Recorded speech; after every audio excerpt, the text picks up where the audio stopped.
Welcome back to In the Garden. I'm here with Jordan from Grange Co-op, and today we're talking about planting cucurbits. And if you're wondering what the heck is a cucurbit, you probably already know what it is. It's your pumpkins, it's your watermelons, it's your squash, gourds, yes, cucumbers.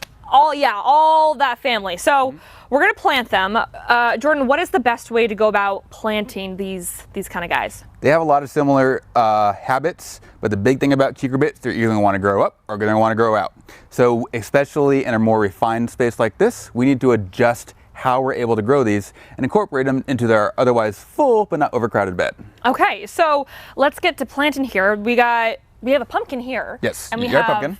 I got acorn squash. Acorn squash, and okay, we're gonna plant that. And you said we can plant them close to the edge of the bed because it can spill over onto the side and let nature do its thing. Exactly, especially if you're not dealing with a hot surface like asphalt, they'll be just fine. It might be a little bit difficult to walk around, but you got other room in the garden. Yeah. And then when it comes to watering your cucurbits, how much water do we need for your squashes and your pumpkins and your watermelons? So being plants that were cultivated from more desert and arid regions, they're not going to be quite as water intense as some of your other veggies.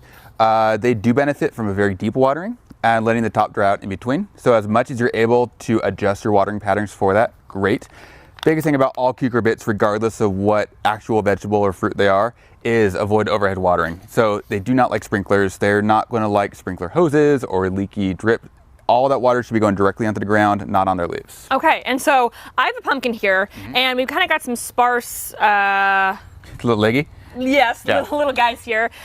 We shouldn't separate them. We should keep them together, right? I wouldn't worry about separating them. They're at a very fragile size, easy to plant because there's so little plant tissue, but trying to separate them is going to result in probably some breakage. Instead, I like planting all three, and you have the option of, if they're all healthy and you have the room for it, let them grow out in their own directions.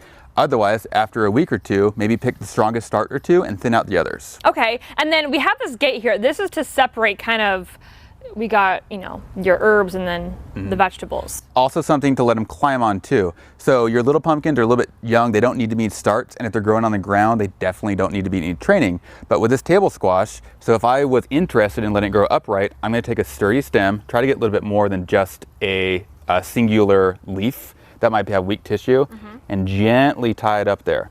And so as that grows, I can keep training it and get a little bit more of that ground surface area that's to grow upwards.